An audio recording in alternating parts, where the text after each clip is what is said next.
As we hopefully all know, aviation and burning kerosene in aviation is one of the main culprits of global warming.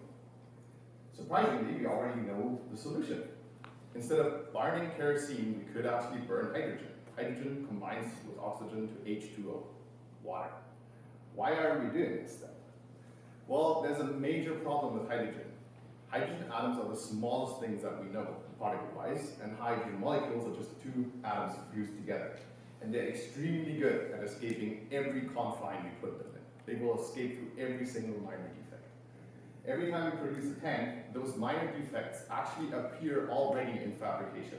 Every time we now load and unload the tank expands, contracts, and those defects become bigger. Every time those microcracks become bigger, you can kind of hear them creating a sound. You can compare that to the old creepy staircase you walk up at your grandparents. You walk up, you hear it cracking, microcracks appearing. It's still solid. You'll walk up this thing for the next 100 years and you can't see any damage, but it is there. This is exactly where my research comes in. We can spread hundreds of little ears over those tanks to listen to those cracks, see where they appear, see where the hydrogen could escape, so we actually can manage to fly to Paris and not end up in the Atlantic. The ears that we produce are the sensors that I work on. So you can see one there on the right on my fingertip. They are tiny, tiny sensors. They are produced in the same way you produce your chips and phones. And they exist of thousands of tiny drums. Those drums have electrodes at the bottom and the top. We apply an electric field that pulls in the membrane. Every time the signal from that crack comes in, it moves the two membranes and we can detect the change of distance, creating a signal for us.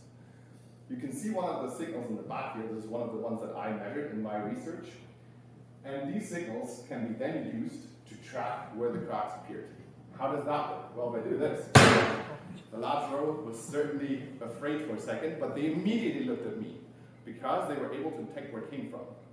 Their ears had the sound reach them at slightly different points in time, and their brain calculated exactly where to look and to look at me. This is the same process we use. We calculate when the signals arrived at the sensors, and then we can locate the exact location of the crack. As well as, when we look at the signal, as you can see here, it's very different. From these shapes, we can actually detect what really happened in the tank. We can detect what broke, which liners broke, and what we need to fix. This is the solution that I'm working on. Like I said, we have created signals already.